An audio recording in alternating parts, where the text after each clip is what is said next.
tarde, pessoal. Primeira palestra depois do almoço, todo mundo com um pouco de sono. Vamos ver se eu consigo despertar um pouco vocês. Muito satisfeito pelo convite do Arapuã. E é um ambiente que eu me sinto muito à vontade, porque, na verdade, o nosso trabalho é muito feito dentro das universidades. Bom, eu resolvi contar um pouco da minha história e fiz o corte em 1984. Em 1984, como vocês podem observar, o mundo era bastante diferente. Era um mundo diferente do que a gente conhece hoje. E em 84 foi o ano que eu entrei na faculdade. Eu passei no vestibular de economia da URGS e pretendia estudar para depois pensar o que eu faria do ponto de vista profissional. Só que, naquele ano, aconteceu a primeira greve das universidades federais. E eu fiquei completamente ocioso e o meu pai acabou me convocando para que eu fosse trabalhar com ele, porque, afinal, um adolescente de 17 anos em casa não é algo que é muito saudável. Bom, naquele tempo, meu pai tinha começado como livreiro, ele começou nos anos 60, e em 84 ele já tinha uma empresa que eu achava que era uma grande empresa. Essa empresa estava localizada em Porto Alegre. Na verdade, como vocês podem ver, nós tínhamos 2 garagens, e essas 2 garagens formavam uma loja que era a sede da nossa, então, editora Artes Médicas Sul Limitada.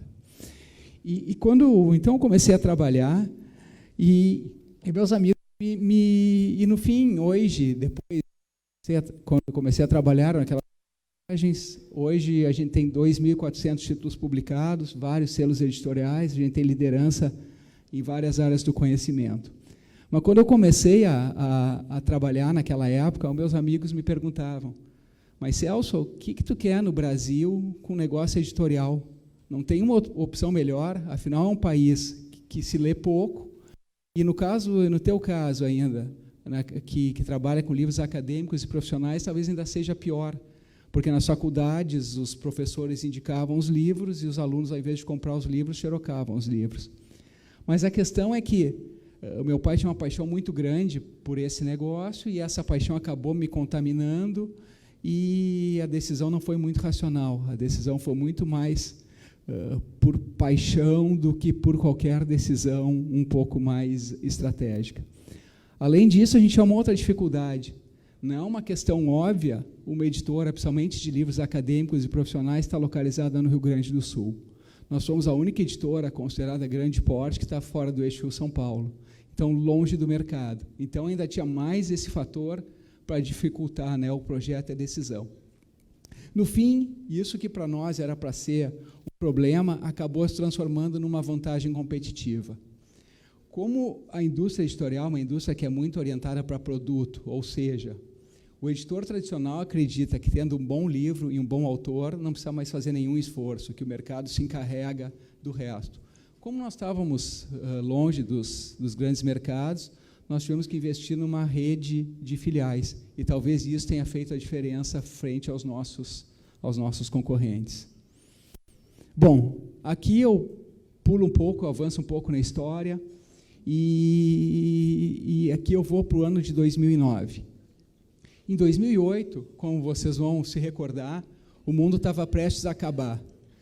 E houve a crise até pegou muito mais forte nos Estados Unidos que aqui no Brasil.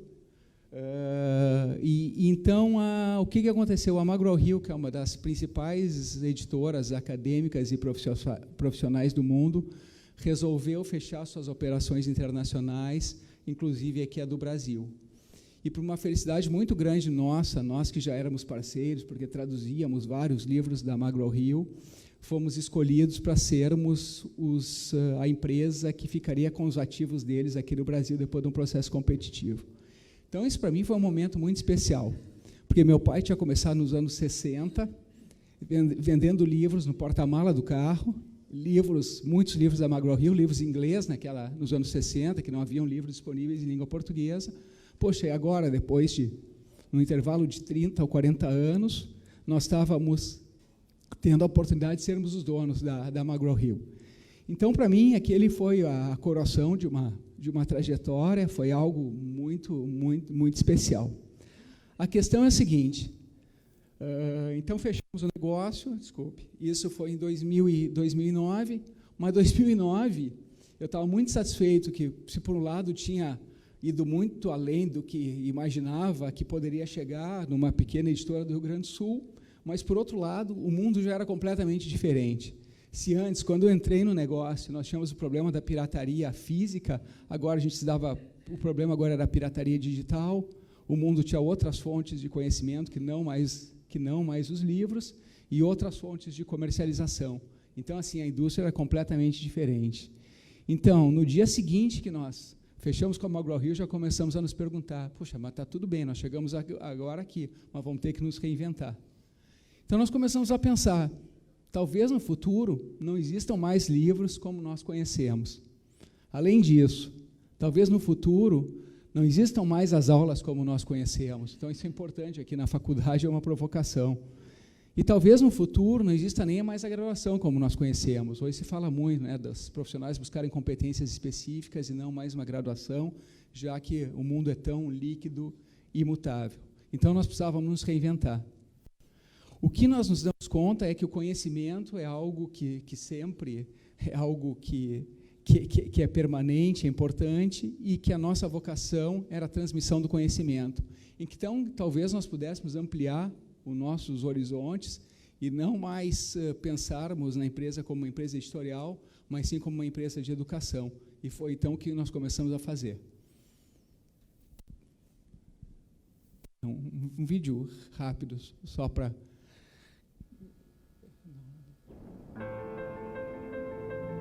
Um dia, o céu foi o limite.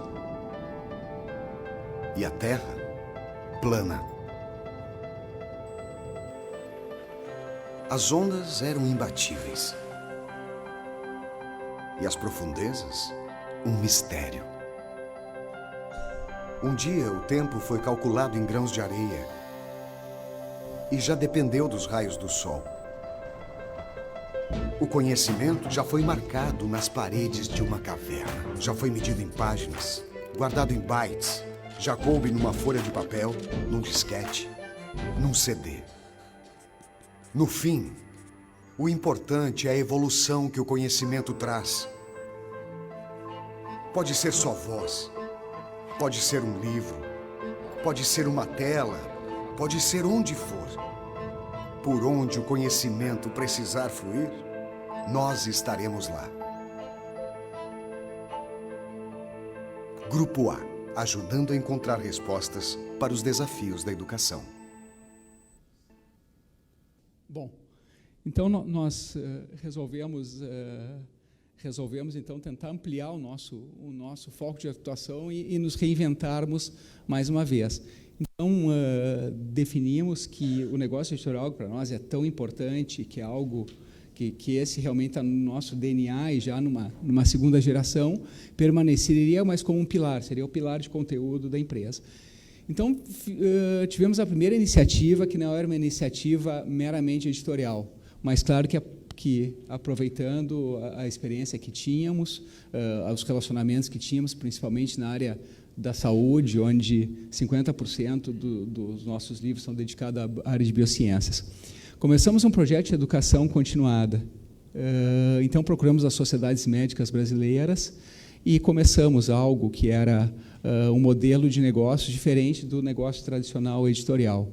Era um modelo de assinatura, com receita recorrente, e que, pela primeira vez, nós usamos tecnologia como um componente da nossa solução, e, pela primeira vez, também nós tínhamos a oportunidade de interagir, de ter interatividade com o nosso público, porque no papel de editor não se consegue ter interatividade com o leitor, porque a venda dos livros é feita através de uma livraria, de uma distribuidora, e a gente não consegue interagir. Então, com isso também, ele também teria a oportunidade de melhoria contínua.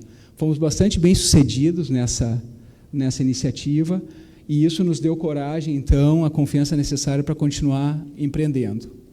Daí aconteceu algo que não estava previsto. Em função da parceria que eu contei para vocês com a McGraw-Hill, que se estabeleceu em 2009, nós passamos, como, então, parceiros oficiais da McGraw-Hill, começamos a ser convidados para participarmos das convenções de vendas da empresa nos Estados Unidos. Na primeira convenção que nós participamos, o grande mote dessa primeira convenção era uma parceria que estava se estruturando entre McGraw-Hill e Blackboard. A Blackboard é a empresa que inventou os ambientes virtuais de aprendizagem, ou seja, a plataforma e infraestrutura que possibilita a educação à distância. Então, estava se estabelecendo essa parceria, eu fiquei muito motivado, porque enxerguei que seria um caminho que pavimentaria, né, a nossa migração do negócio editorial para o mundo da educação, e nos possibilitaria também ter uma agenda diferente com as universidades. Até então, tínhamos muito diálogo com os corpo docente das instituições de ensino, para a questão de divulgação, adoção dos nossos livros, mas não tinha uma pauta com os gestores. Então, fizemos a parceria com a McGraw-Hill, e daí se criou um novo problema, porque éramos neófitos em tecnologia. A única experiência que tínhamos até então com tecnologia era sermos usuários de uma plataforma de aprendizagem na nossa iniciativa de educação à distância. Como é que operaríamos esse negócio? Fomos talvez até um pouco irresponsáveis. Bom, daí fizemos uma aquisição de uma startup que foi incubada na Universidade Federal de Santa Maria. Era uma empresa que era especializada em educação corporativa. O que nós adquirimos, na verdade, foi o talento de 5 jovens que tinham paixão pela educação à distância e tinham como sonho trabalhar com Blackboard. Então, essa equipe, esses 5 caras, fizeram a operação Blackboard se estabelecer no Brasil, no começo com mais heroísmo e transpiração do que inspiração. Hoje a Blackboard é uma plataforma que atende 1,5 milhão de alunos no Brasil e está em várias instituições importantes, como IBMEC, INSPER, SPM, SENAC, entre outras. Bom, daí surgiu um outro desafio, uma outra oportunidade. Nós instalávamos a Blackboard nas instituições de ensino, as instituições passavam a ter uma plataforma interessante, tinham infraestrutura, mas tinham pouco conteúdo para povoar ou popular essas plataformas. Daí nós criamos uma plataforma de conteúdo que se utiliza do material dos nossos livros, mas ela está embarcada num modelo, uma metodologia de aprendizagem que é muito contemporânea. Nós acreditamos que os livros-textos foram concebidos para uma educação que era uma educação just in case, que é a educação que eu tive, era uma educação onde se aprendia muito de coisas que provavelmente nós não usaríamos na prática, e que para a geração atual a educação tem que ser uma educação just in time, ou seja, como o conteúdo está a um clique de distância, o que nós precisamos instigar nos nossos jovens é que eles tenham raciocínio crítico, tenham senso crítico e que saibam raciocinar quando submetidos a problemas. Então, no fim, usamos o velho conteúdo dos livros-textos, mas numa roupagem com uma metodologia nova que pressupõe os princípios da aprendizagem ativa. Bom, então, de novo, esse caminho essa jornada que nós trilhamos, ela não foi planejada, as coisas foram acontecendo. E há 2 anos atrás, acabamos nos dando conta que tínhamos nos transformado, talvez, na principal empresa de soluções para a educação do mercado superior brasileiro. Daí começamos um novo projeto, que, confesso para vocês, hoje é a menina dos meus olhos e que me traz muito orgulho e muito entusiasmo. Nós estamos começando Mais Campus. Mais Campus é uma rede de cooperação que nós estamos criando, com instituições de ensino que tenham tradição acadêmica e que sejam referência em educação presencial, mas que tenham pouca ou nenhuma experiência em educação à distância. Então, nós estamos criando essa rede de cooperação, nós vamos prover a parte toda de tecnologias e plataformas, além disso, a parte de captação e vendas. E as instituições de ensino entram com as suas marcas, com o seu corpo docente e com a sua infraestrutura. Me sinto, nesse momento, um privilegiado, porque sempre, de alguma maneira ou outra, nós militamos na educação, mas no papel de editor é muito difícil mensurar o benefício que a gente pode causar nos estudantes. E agora, com esse projeto, nós temos o privilégio de talvez mudar o paradigma da educação superior no nosso país, porque a pretensão aqui é conseguir oferecer uma educação de qualidade e com baixo custo, ou seja, inclusiva. Aqui mostra para vocês um pouco a evolução, esse corte é de 2015, como conseguimos fazer a transição. Em 2015, foi o ano da virada. Em 2015, nós conseguimos já que metade das receitas da empresa viessem do negócio editorial e metade já vinham dos novos negócios. Qual é a única certeza que eu tenho hoje? A única certeza que eu tenho hoje é que muitas incertezas virão e imensos desafios vão se avizinhar. E que tomara que a gente continue conseguindo transformar, né, as desafios e ameaças em oportunidades. E como é uma palestra sobre conhecimento, eu vou deixar algumas lições, tomara que seja útil, algumas lições que eu aprendi ao resto da vida. São lições simples e, basicamente, de empreendedorismo, mas espero que possam ser úteis. Tá? Eu acho que essa, para mim, é a principal, a questão de consistência e coerência. Tá? Não existe milagre, não existe uma solução mágica, como superpoderes ou super-heróis. Eu acho que não existem. E o que existe, acho que é o trabalho, aquele trabalho diuturno, acordar todo dia cedo e cada dia se fazer a mesma coisa, mas com um pouquinho melhor. Cada dia fazer no dia anterior, mas um pouquinho melhor, e isso vai criando, né, uma atração e um momentum que acaba chegando. Tá? Outra coisa que eu acredito muito são nas estratégias emergentes. Esse foi um termo cunhado por um autor nosso, é um pensador canadense, o R. Mintzberg. Ele é um crítico do planejamento estratégico. Eu acho que o planejamento estratégico é importante para conseguir alinhar a equipe, mas no longo prazo é muito difícil que a gente consiga prever tudo que vai acontecer com a empresa ou mesmo com as nossas vidas. Então, o que eu acredito muito é que a gente tem que atuar, tem que aprender com os erros, e acho que é melhor se arrepender do que se fez do que se deixou de fazer. Aqui no nosso caso, cada uma das iniciativas que nós tivemos acabaram dando desdobramentos que eram completamente imprevisíveis no momento da sua concepção. E acho que, no fim, também acho que fica a lição que, principalmente no mundo atual, que só os paranoicos sobrevivem. Tá? Pelo menos na minha trajetória, não tive nenhum momento que pude ficar tranquilo e achar que a missão estava cumprida e o problema resolvido. Eu mostrei para vocês na McGraw-Hill. A McGraw-Hill, quando eu comecei a trabalhar, algo que eu nunca imaginava atingir, poderia ter sido o ápice da minha trajetória, e no fim ali foi apenas um ponto de inflexão. Então, acho que assim, a insatisfação permanente é algo que acho que é importante, que nos move, acho que é um segredo do sucesso. É isso, pessoal, obrigado, espero que seja útil.